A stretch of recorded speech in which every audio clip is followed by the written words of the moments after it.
Wake her up. Seat? No seat. 7C now. Ma'am, wake up!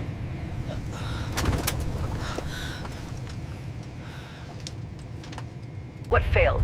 How long since onset? Dr. Sarah Ilyas, confirm you are awake.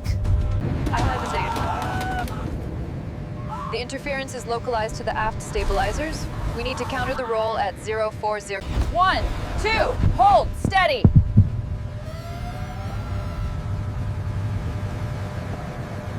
She was sleeping in seat 7C altitude, 34,000 feet, speed 847 kilometers per hour, 183 passengers, 6 crew, 1 aircraft. Then the autopilot failed. A single tone cut through the cockpit. Sharp, mechanical, final, autopilot disconnect. Captain Armin Kresge's hands snapped to the controls. The aircraft dipped just 2 degrees, but it was enough to feel, at this altitude, nothing moves without reason. "A confirm," he said. "Autopilot is offline." First Officer Malik replied, already scanning the display. A flight control law degraded. The words hung in the air. Degraded meant unstable. Unstable meant unpredictable. The nose corrected itself, then drifted again. A slow, unnatural roll to the left. 3 degrees. 4. Armin countered manually. The aircraft responded. Late. That was wrong. He adjusted again. The response lagged again. Something is off, Malik said quietly. Armin did not answer. His eyes were locked on the primary flight display. The horizon line trembled, almost imperceptibly. He had flown for 17 years. Aircraft did not hesitate. Run the checklist. Malik flipped to the procedure. His finger traced each step with precision. Autopilot disconnect confirmed. A flight director's off. A manual control established. But the aircraft did not stabilize. It drifted again, 5 degrees this time. In the cabin, a ripple moved through the passengers, a shift in posture, a glance exchange. Not panic, not yet, just instinct. Something is not right. Back in the cockpit, Armin pushed forward slightly. The nose dipped, then corrected too aggressively as if something else had intervened. He froze. Did you input that?" he asked. A no, a pause. Neither of them spoke because both knew what that meant. The system was responding, but not to them. Another alert flashed across the screen. Control input disagreement. Malik swallowed. That is not in the checklist. Armin's grip tightened. Armin's grip tightened. It should be. The aircraft rolled again, this time sharper. 7 degrees left before correction. Passengers felt it more clearly now. A few heads turned. A child asked a question no one answered. Cabin crew exchanged looks, still controlled, still quiet. But the line had shifted. Armin reached for the radio. "A control, this is Flight 782. We have a flight control anomaly. Request immediate vector and technical support." Static answered him. A burst of white noise, then silence. He adjusted the frequency. Tried again. "A control, do you copy?" Nothing. Malik checked the backup.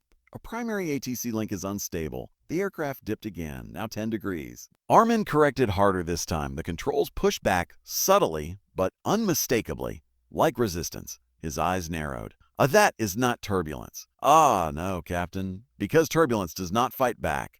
Another attempt on the radio. "Any station, this is Flight 782 declaring a control issue."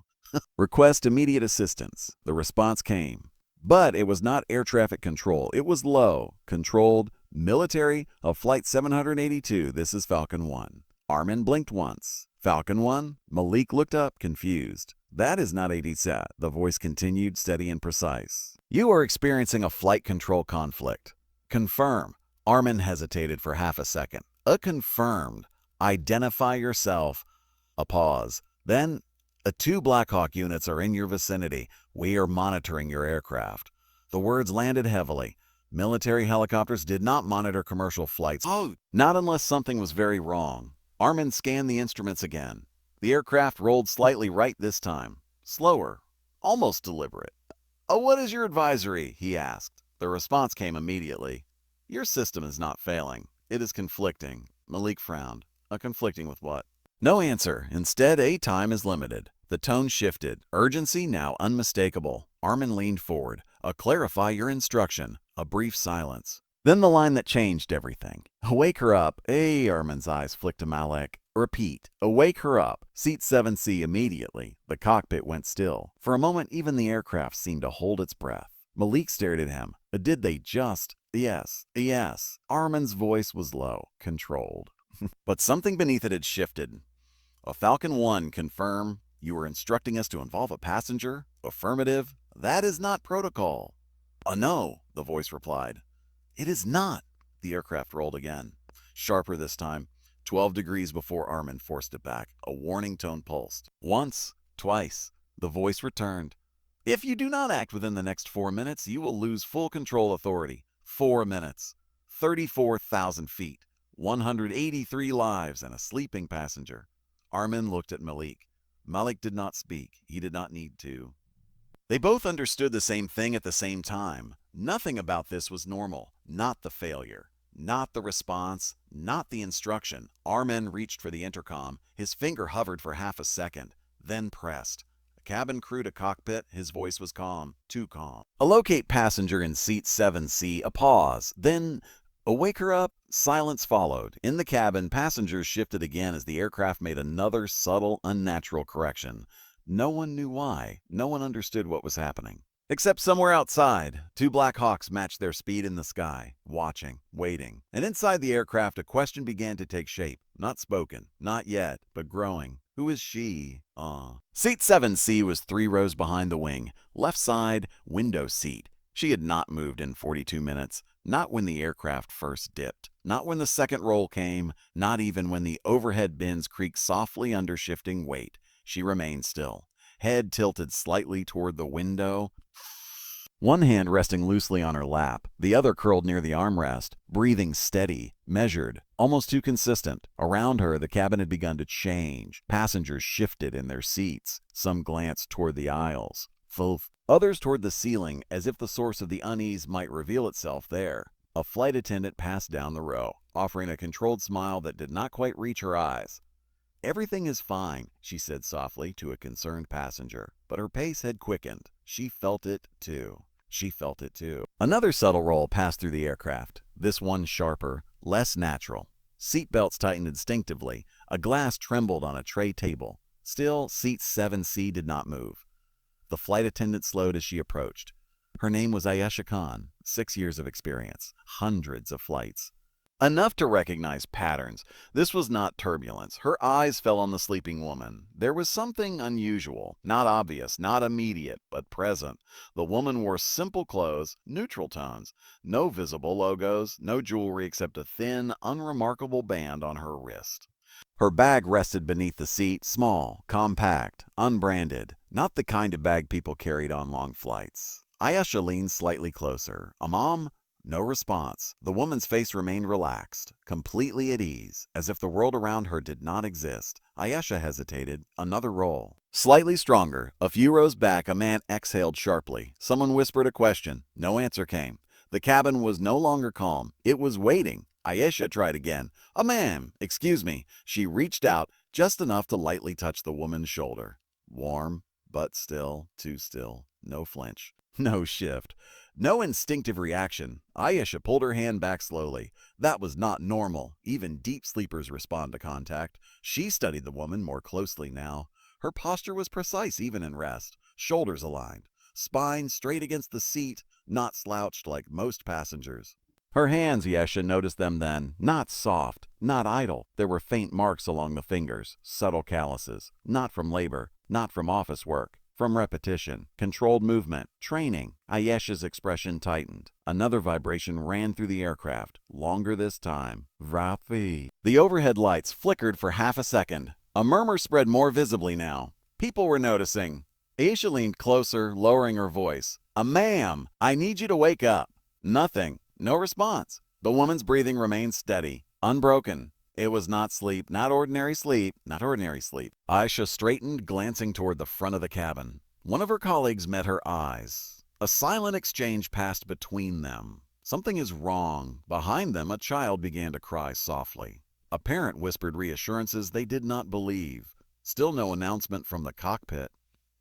That silence was louder than anything else. Ayesha turned back to seat 7C. Her gaze drifted again to the bag beneath the seat.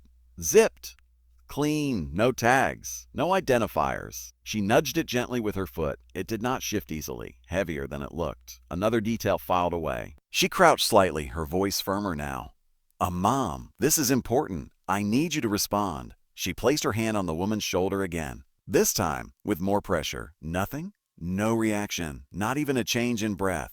Ayesha felt a flicker of something she had not felt in years of flying. Uncertainty. Behind her, the aircraft dipped again, brief but enough to draw a sharper reaction from the passengers. A few gasps. A glass tipped over. The atmosphere had changed. This was no longer discomfort. This was fear, still controlled but growing. Ayesha stood. Her training told her to escalate. But escalate to what? To whom? The cockpit? And silent.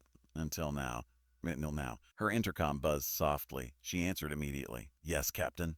A brief pause. Then Captain Armin's voice came through. Calm, measured, but carrying something beneath it. I confirmed the passenger in seat 7C. Ayesha glanced down. Yes, Captain. Female. Mid-30s, approximately. Unresponsive to verbal cues. Another pause. How long has she been unresponsive?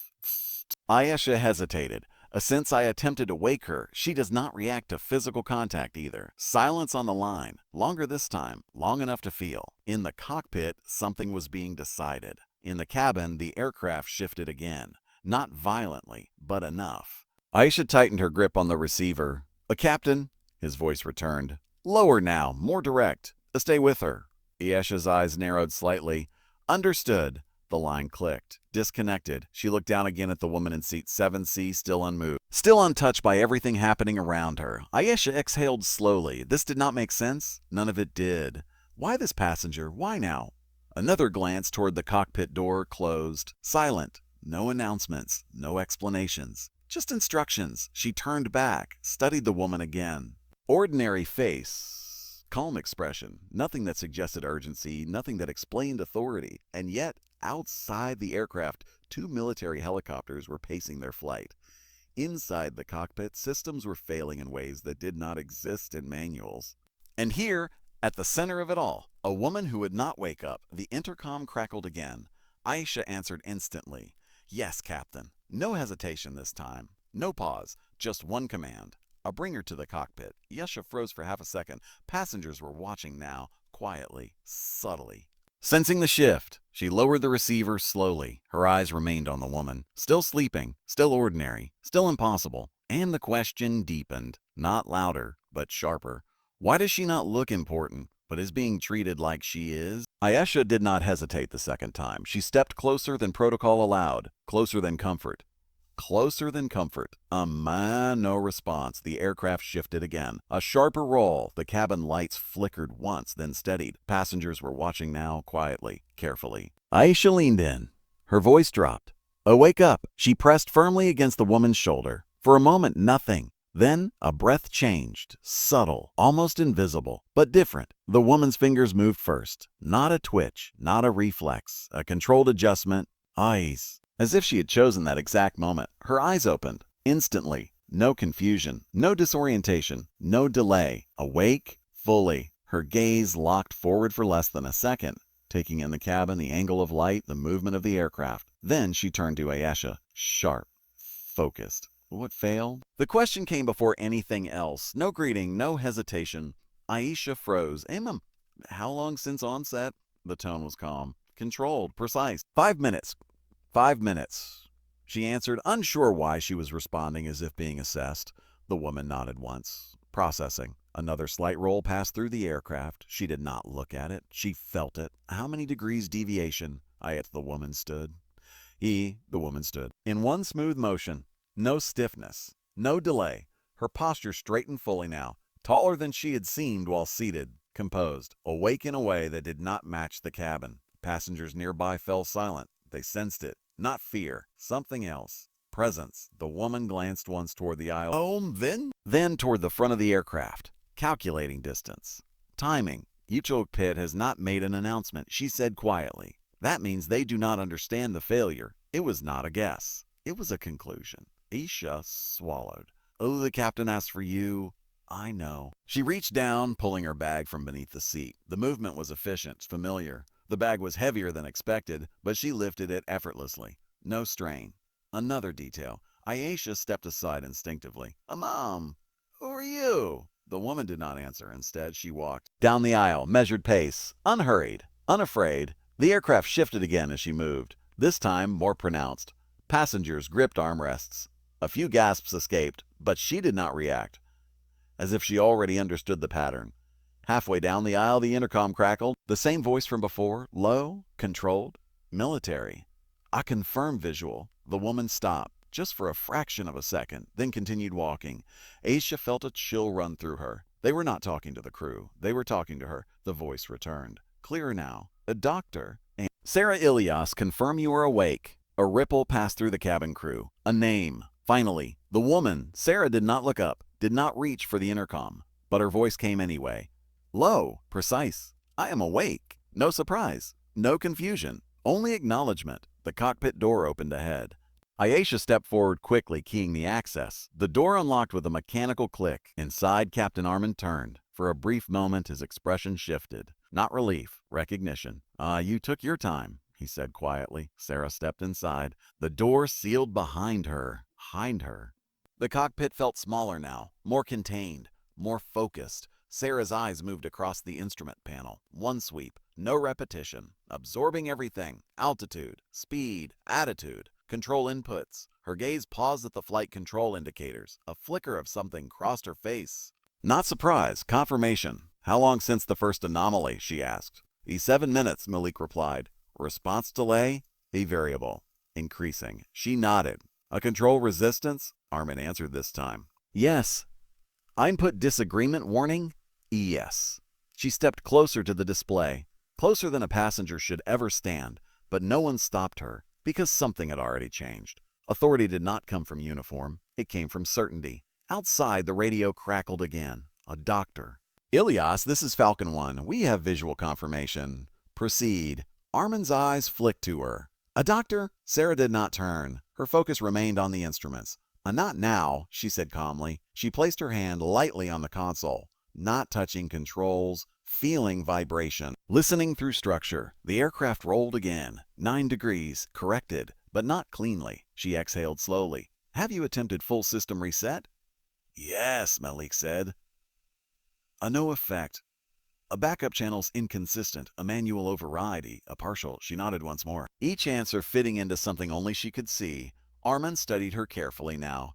You are familiar with this? Sarah finally looked at him. Directly, yes. No explanation, no hesitation, just truth. The cockpit fell silent. Outside, the 2 Black Hawks held position, watching, waiting. Sarah stepped forward, closer to the primary flight display. Her eyes narrowed slightly, tracing something invisible to the others. Then she spoke, quietly, but with absolute certainty. We're not dealing with a failure. A pause. The aircraft trembled slightly beneath them. Another correction. Slower this time, less obedient. Sarah's gaze hardened. You are dealing with a conflict. Silence filled the cockpit. No one moved. Because the word did not belong here. Not at 34,000 feet. Not inside a system designed for precision. Conflict meant opposition. 2 forces. 2 commands. Armin felt it settle in. What kind of conflict? He asked. Sarah did not answer immediately. Her eyes remained fixed on the display, watching, measuring, understanding something they could not yet see. And outside, the Black Hawks adjusted position, as if preparing for what came next. Inside the cockpit, a new question took form, sharper than before, more dangerous if it was not a failure than what was fighting for control of the aircraft. The aircraft rolled without command, 12 degrees left, no input from the cockpit. Captain Armin pulled back, correcting instinctively. The controls responded, then resisted, then overcorrected. The nose lifted too sharply. Airspeed dropped. A warning tone pulsed, short, repeating, unstable. First Officer Malik adjusted trim. The system ignored him. For half a second, nothing happened. Then the aircraft corrected itself. Not smoothly, not precisely, like a second hand had touched the controls. Sarah did not move. Her eyes tracked the data, every fluctuation, every delay. It is escalating, she said, not alarmed. Certain. Another shift, this time to the right. 15 degrees. Passengers felt it fully now. Gasps spread through the cabin. A tray slammed shut somewhere in the back. A child cried louder. Voices rose. Questions, confusion, fear, still no announcement. Still no explanation. Only movement.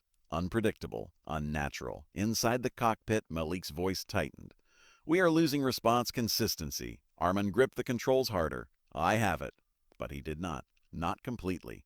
Because something else did too. The aircraft dipped suddenly. Altitude dropped 50 feet in seconds, then stabilized, then drifted again. Sarah stepped closer to the center console. Input latency is increasing, she said. System arbitration is breaking down. Armin glanced at her. In plain terms, she did not look at him.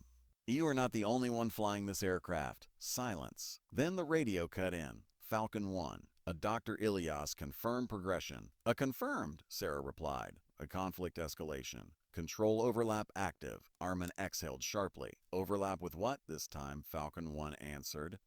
With another command source. Malik turned. That is not possible.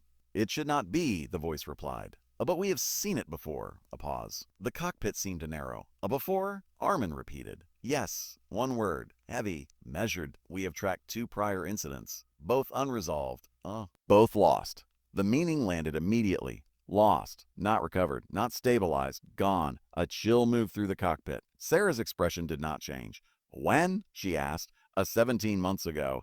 8 months ago. And now, she said quietly. Another sudden drop. This time sharper. 100 feet lost. The aircraft shuddered as lift fluctuated. Passengers screamed now. No longer contained. No longer uncertain. Fear had broken through. Cabin crew moved quickly, voices raised, trying to control what could not be explained. Stay seated. Keep your seatbelts fastened. But panic does not listen to instructions. It spreads. Fast. Inside the cockpit, warnings layered over warnings. Altitude deviation. Speed fluctuation. Control mismatch. Malik's hands moved rapidly across the panel. We are getting conflicting input signals across channels. Of course you are, Sarah said. Armin snapped slightly. That is not helping. She turned to him then. Calm, focused. It is not a malfunction. I understand that. No, she said. You do not. A beat? Then, this system is not broken. It is being overridden. The word settled heavily. Armin felt the implication immediately. Remotely? Sarah did not answer directly. Possibly. Another roll. 17 degrees. Harder to correct. The controls pushed back again, more force this time. Armin grunted slightly as he compensated. That is increasing, he said. Yes, Sarah replied, because it is learning your corrections. Malik looked up sharply. Learning? Sarah nodded once. Adaptive response loop. It is analyzing your inputs, countering them. The aircraft dipped again. Faster. 200 feet lost. A scream echoed from the cabin. Sarah's voice remained steady. If it completes the loop, you will lose authority entirely. How long? Armin asked. She checked the data again. Calculated. 3 minutes. Maybe less. 3 minutes. At 34,000 feet. With an aircraft no longer fully under their control. Falcon 1 returned. Dr. Ilias, you are approaching critical threshold. I know. Recommend immediate intervention. Armin turned. What intervention? Sarah did not respond immediately. Her eyes moved across the panel again, deeper now, looking beyond surface data, tracing architecture, patterns. She stepped back slightly, thinking. The aircraft rolled again, 18 degrees this time before correction. Slower, sluggish, like resistance was winning. Sarah exhaled once. Decision already. There is one option, she said. Both pilots looked at her. I had to find one. She met Armin's eyes directly now. We force a manual override. Malik shook his head instantly. We already tried partial. No, Sarah cut in. Not partial. A beat. Then, a full severance. Silence. Silent. Even the warning seemed distant for a moment. Armin's voice lowered. You are suggesting we disconnect the entire flight control system? Yes. That would leave us a flying raw control surfaces, she finished. Malak stared. At this altitude, with instability, Sarah did not soften it. Yes? Another drop, 150 feet. The aircraft shuddered again, harder now, closer to instability. Armin looked at the instruments, then back at her. If we do that, we lose all protections. Yes, a no stall protection. No envelope limits. Yes, a no system assistance. Yes, a pause. The weight of it settled. And if we do not, he asked. Sarah's answer was immediate. You lose the aircraft. No hesitation. No uncertainty. Just outcome. The cockpit fell silent again. Outside, the Black Hawks adjusted formation.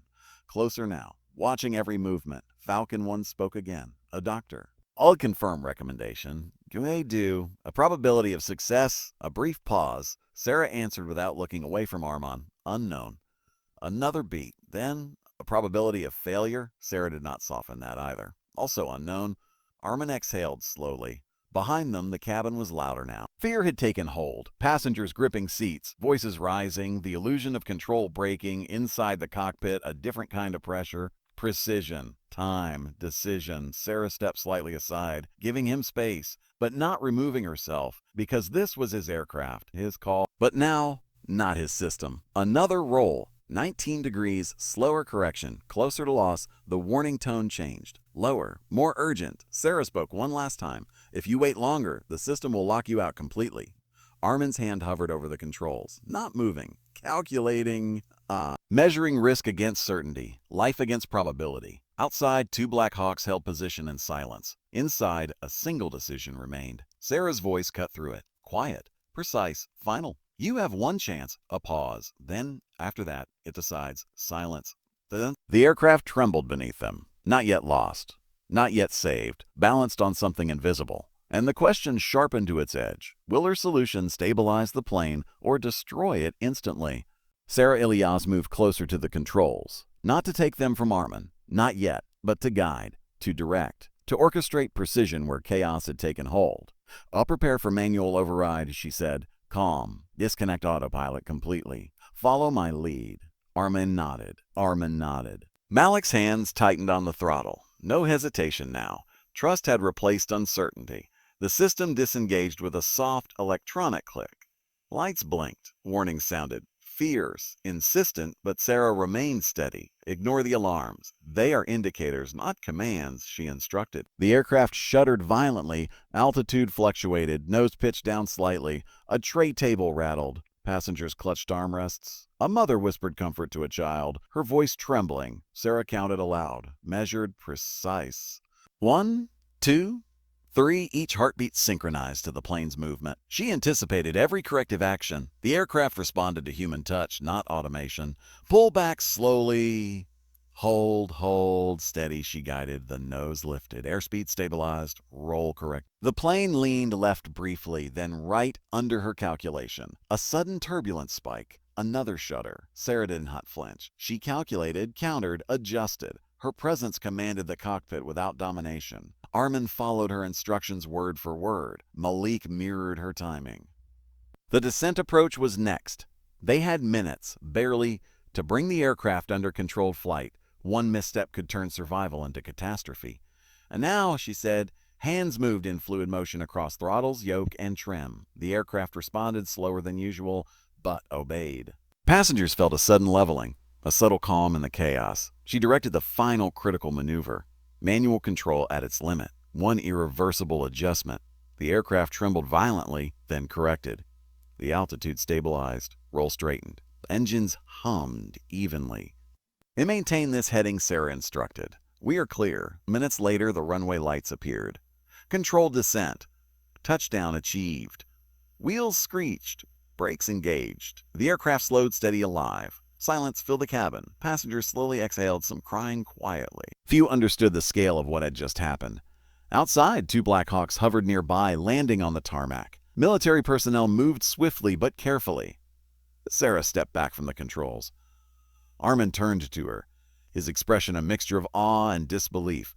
"Oh," he asked quietly. Sarah looked at him, calm, measured. "No one important," she said. A faint smile. Then she walked toward the cabin, collecting her belongings. The crew watched.